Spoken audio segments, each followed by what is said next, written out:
अखंड मंथन के सभी दर्शकों को नमस्कार। मैं हूं शेखर त्रिपाठी और आप देख रहे हैं हमारा YouTube चैनल अखंड मंथन। आज आगे क्या होने वाला है वेब सीरीज़ में, आज हम आपके समक्ष प्रस्तुत करने जा रहे हैं देश के सबसे वरिष्ठ ज्योतिषाचार्य पंडित श्री काशीनाथ नारायण पंडित जी की भविष्यवाणी, जिसमें उन्होंने ग्रहण को लेकर के जो अपने ज्योतिषीय पक्ष रखे हैं उससे हम आपको अवगत कराएंगे।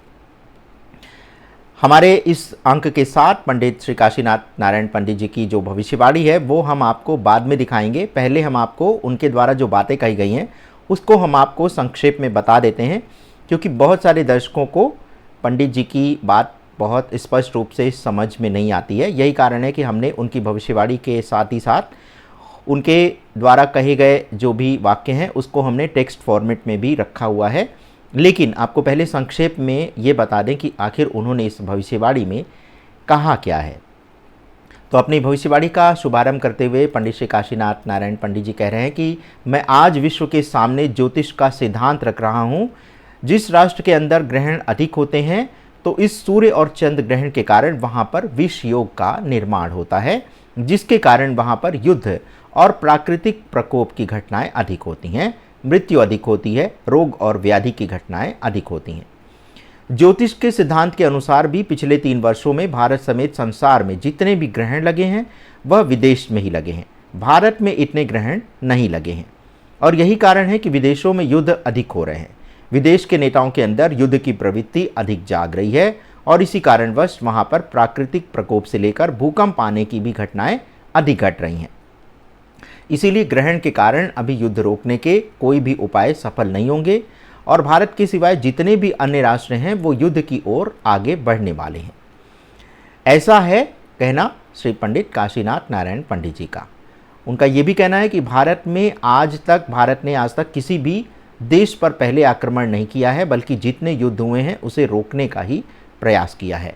यहाँ तक कि हमने दुश्मनों को भी शरण दी है। आगे वो कहते हैं कि हमारे पंत प्रधान मोदी जी मानवता का संहार रोकने के लिए विदेश यात्रा करके युद्ध को रोकने का प्रयास कर रहे हैं। वो घर घर जाकर युद्ध बंद करने का संदेश देंगे। नरेंद्र मोदी शांति के दूत बनकर संसार में भगवान बुद्ध जैसा अवतार बनेंगे। आप मेरी बात नोट कर लीजिए, मोदी संसार के शांति दूत बनेंगे। ये हमारी ज्योतिष की अटल भविष्यवाणी है। ज्योतिष के सिद्धांत के अनुसार देखा जाए तो अभी विदेशों में युद्ध अधिक बढ़ेंगे और परमाणु बम से हमला भी होने वाला है।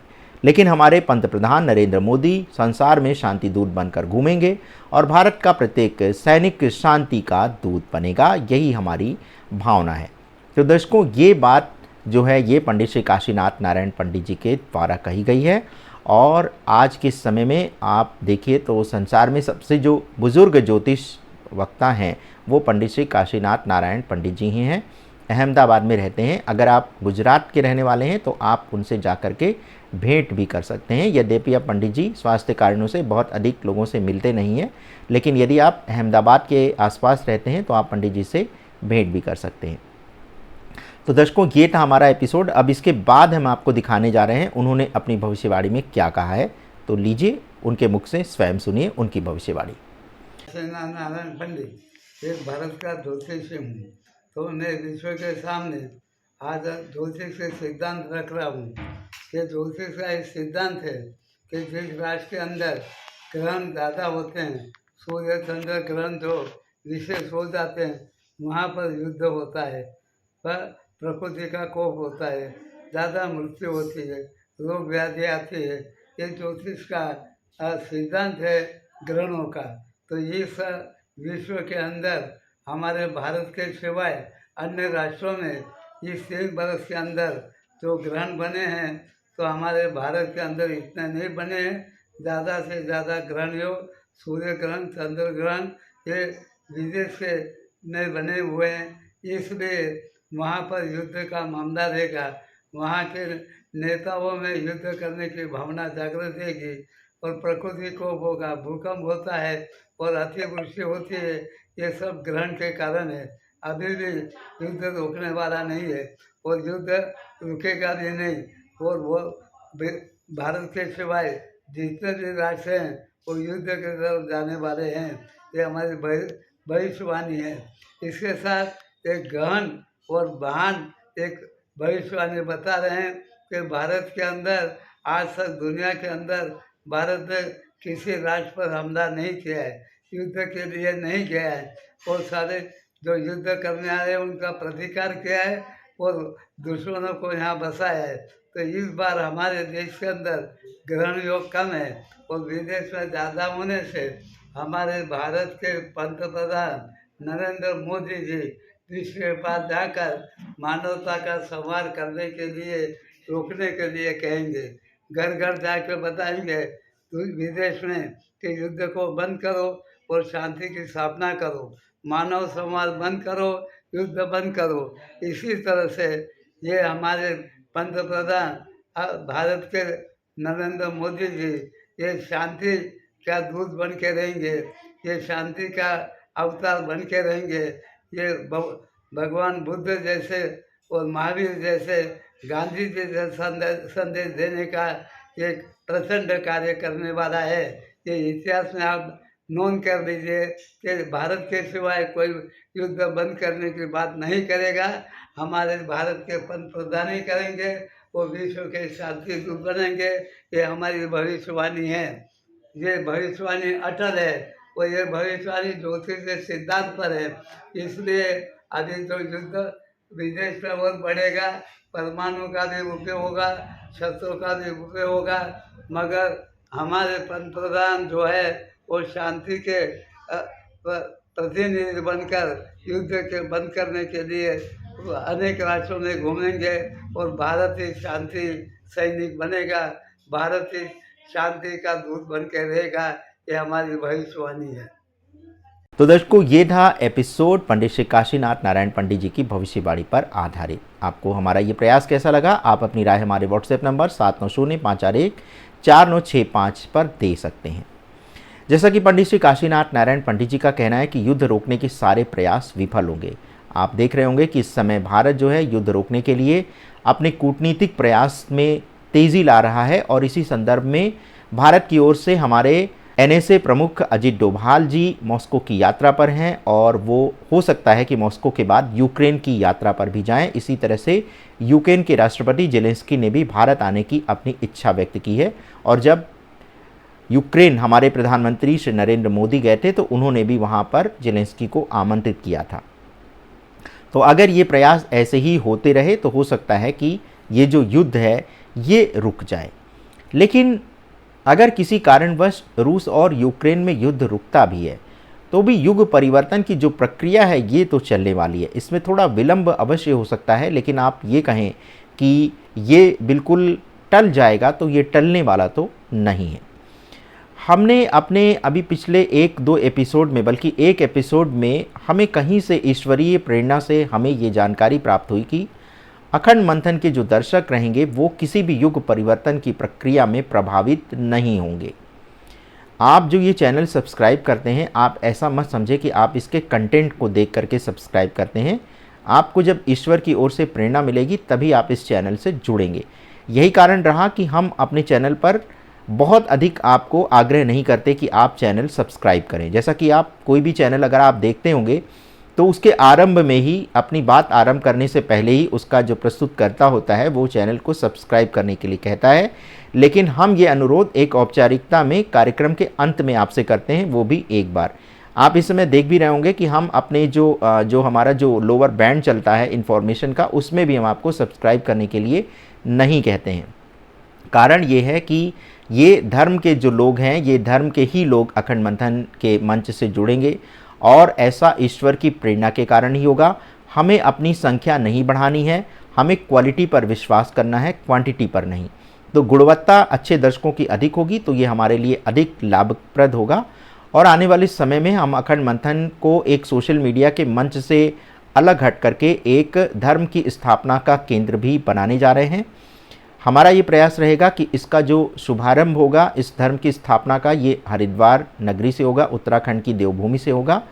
और हमारी ये योजना है कि हम अखंड मंथन के मंच का एक मंदिर भी तैयार करें। एक विशाल मंदिर प्रांगण की हमारी तैयारी चल रही है और उसमें हमारा ये प्रयास रहेगा कि उसमें हमारे जितने भी सनातन धर्म के देवी देवता हैं उनकी बाकायदा प्राण प्रतिष्ठा की जाए, उनकी स्थापना की जाए।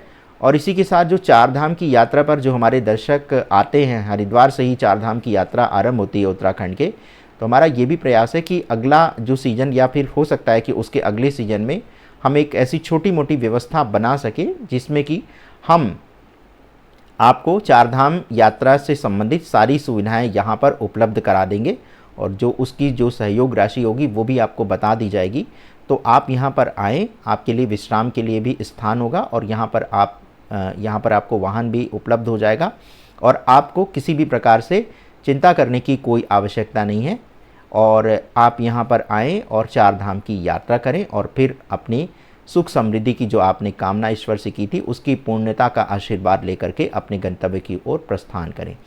और इसी के साथ हमारा ये भी प्रयास है कि अखंड मंथन आने वाले समय में धर्म की स्थापना का ये कार्य हमारे भारत समेत जितने हमारे राज्य हैं वहाँ पर तो हम करेंगे ही करेंगे, और साथ ही विदेश में भी हमारा ये प्रयास है कि विदेश में भी अखंड मंथन मंच की तरफ से एक धर्म केंद्र की स्थापना हो और इस धर्म केंद्र में जहाँ पर हमारे मंदिर परिसर होंगे वहाँ पर ही हमारा एक गुरुकुल शिक्षा पद्धति का भी स्थापना की जाएगी, ताकि जिस गुरुकुल शिक्षा पद्धति के हट जाने के कारण भारत उतनी तेज़ी से प्रगति नहीं कर सका जितना कि करना चाहिए था, तो हमारा ये भी प्रयास है कि हम उसको पुनर्जीवित करें। हम अपने इस प्रयास में अपने सभी दर्शकों से ये अनुरोध करेंगे कि अगर वो इस कार्य में हमारा कोई सहयोग करना चाहते हैं तो हमें उनका सहयोग प्राप्त करके सहर्ष आनंद की प्राप्ति होगी, लेकिन हमें अपने व्यक्तिगत उद्देश्यों की पूर्ति के लिए आपसे किसी भी प्रकार के दान दक्षिणा या किसी भी सहयोग राशि की आवश्यकता नहीं है। उसके पीछे हम आपको कारण भी बता दें। कारण उसका ये है कि यदि कोई भी व्यक्ति किसी से कोई भी धन की कोई अगर राशि ले लेता है तो वह उसके कर्मों के बंधन से भी बंध जाता है। इस समय आप देख रहे होंगे कि बड़े बड़े चैनल, बड़े बड़े संत महात्मा सोशल मीडिया के माध्यम से दान राशि लेकर के अपने व्यक्तिगत हितों की पूर्ति करते हैं। यदि आप दान लेकर के व्यक्तिगत हितों की पूर्ति करते हैं तो ये भी एक प्रकार से आपके भावी जीवन में, यानी जो भविष्य में आपका जन्म होने वाला है, उस पर एक दोष लग जाता है। और हम बिल्कुल ऐसा नहीं चाहेंगे, क्योंकि जीवन की मुक्ति के लिए यदि आप दान के बंधन में बन गए तो फिर आपकी मुक्ति नहीं हो पाएगी। आपको बार बार जन्म लेकर के उस दान की राशि को चुकाने के लिए उस व्यक्ति के प्रति अपने कर्तव्य की पूर्ति करनी पड़ेगी। तो इसलिए जो लोग ये दान ले रहे हैं वो स्वयं को अनेक जन्मों के बंधन में बांध रहे हैं। इसी कारणवश हम अपने सीमित संसाधन में जितना हमें धन की प्राप्ति हो जाती है, जितनी हम व्यवस्था कर पाते हैं, उसके अनुसार ही हम अपना जीवन यापन भी करते हैं और आपके लिए भी जो कुछ भी करना है वो भी हम करेंगे। जैसा कि आप जानते हैं कि आज से 8 वर्ष पूर्व जबलपुर के साकेत धाम से हमारे गुरुदेव स्वामी श्री गिरीशानंद सरस्वती जी महाराज के कर कमलों से हुआ था। और स्वामी श्री गिरीशानंद जी के बारे में आपको बता दें कि वो परम पूज्य स्वामी श्री अखंडानंद सरस्वती जी के परम कृपा पात्र शिष्य हैं। और आज के समय में अगर देखा जाए तो स्वामी श्री गिरीशानंद जैसा कोई भी संत महात्मा भारत में तो उपलब्ध अगर होगा भी तो उसकी शायद हमें जानकारी ना हो। हिमालय के अगर तपस्वियों को छोड़ दिया जाए तो बाकी के विषय में हम आपको नहीं कह सकते हैं। और वही एक ऐसे संत हैं जो कि सनातन की परंपरा का पूर्ण रूप से पालन भी कर रहे हैं। तो उन्हीं के कर कमलों से इसका आरंभ हुआ था। और अखंड जो इसमें पहला शब्द है वो स्वामी श्री अखंडानंद जी के नाम से ही लिया गया है और इस उद्देश्य से लिया गया है कि ये कभी भी खंडित नहीं होगा। जहाँ तक इसके दूसरे शब्द मंथन का संबंध है तो मंथन जी न्यूज़ पर एक कार्यक्रम आता था, धर्म का एक कार्यक्रम आता था जिसका नाम था मंथन, जो कि सुबह 6:30 बजे आता था। और उस मंथन कार्यक्रम की जो प्रस्तुति थी और उसका जो निर्माता था वो हमारे ही द्वारा वो कार्य किया जाता था। जब ये कार्यक्रम जी न्यूज़ पर बंद हो गया तो उसी के बाद 2016 में हमने वहाँ से त्यागपत्र दे करके मंथन का जो श्रृंखला थी उसको अखंडित करने का हमारा ये प्रयास रहा और उसमें आप सभी दर्शक हमारे साथ जुड़ गए और इस तरह से अखंड मंथन का शुभारंभ हो गया। तो अखंड मंथन आप ये सोचिए कि एक आजीविका का साधन छोड़ देने के बाद इस अखंड मंथन का शुभारंभ हुआ है। तो आप ऐसा बिल्कुल मत सोचें कि हम अपने जीवन यापन के लिए किसी भी प्रकार के आर्थिक लाभ या प्रलोभन के लिए हमने इसकी स्थापना की है। इसकी स्थापना का जो पूर्ण उद्देश्य है वो शुद्ध धार्मिक है और आप में से बहुत सारे दर्शक इस भावना से परिचित भी हैं, बहुत से दर्शक नहीं भी परिचित हैं। लेकिन हम तब भी आपसे ये कहेंगे कि आप अखंड मंथन से जुड़ें, क्योंकि अखंड मंथन एक ऐसा मंच है जो इस समय शुद्ध धार्मिक उद्देश्यों से ये कार्य आरंभ कर चुका है और कर भी रहा है। हमारा आपकी संख्या बढ़ाने का कोई उद्देश्य नहीं है। आप प्रायः देखते होंगे कि जब भी कोई चैनल का आप जब कार्यक्रम देखते हैं तो उसमें आरंभ में ही सब्सक्राइब करने का अनुरोध किया जाता है। हमारी तरफ से आपको कभी ये अनुरोध नहीं किया जाता है। कारण ये है कि ईश्वर जिसको चाहेंगे वही इस चैनल से जुड़ेंगे, और जो लोग इस चैनल से जुड़ेंगे उनके जीवन में सुख, शांति, समृद्धि आएगी, ऐसी हमारी कामना है। एक कार्यक्रम में हमने आपसे अभी 2 दिन पहले ही आपसे कहा है कि अखंड मंथन के दर्शक कोई भी प्राकृतिक आपदा आए, कोई भी बड़ी से बड़ी आपदा आए या युग परिवर्तन की जो प्रक्रिया आएगी, इसमें वो सुरक्षित रहेंगे। ये हमारे द्वारा नहीं कहा गया है, ये भी ईश्वर की एक प्रेरणा हुई है और वही प्रेरणा हम आपके समक्ष प्रस्तुत कर रहे हैं। इसके अतिरिक्त हमारे जो 8.5 लाख दर्शक हैं उनके जीवन की सुरक्षा, शांति और प्रगति के लिए हम लगातार ईश्वर से प्रार्थना भी करते रहते हैं, और आप सभी के जीवन में आनंद की प्राप्ति हो, आप सुखद जीवन व्यतीत करें, ऐसी हमारी कामना ईश्वर से रहती है। और हमारा ये उद्देश्य भी रहता है कि आप एक अच्छा जीवन व्यतीत करें। तो आने वाले समय में अगर सोशल मीडिया का ये दौर समाप्त भी हो गया, तब भी धर्म के मंच के रूप में आपको अखंड मंथन सदैव धर्म की नगरी हरिद्वार में सदैव मिलेगा। और हमारा उद्देश्य यही रहेगा कि हम उसके बाद धीरे धीरे भारत के प्रत्येक राज्य में अखंड मंथन का एक प्रतिनिधित्व स्थापित करें, एक मंच स्थापित करें, जहां पर आप सभी लोग वहां पर जुड़ें और धर्म को एक तरह से पुनः स्थापित करने का प्रयास आरंभ कर दें। तो आज के कार्यक्रम में बस इतना ही। मिलते हैं बहुत ही शीघ्र अगले अंक में, तब तक के लिए हमें अनुमति दें। धन्यवाद, नमस्कार।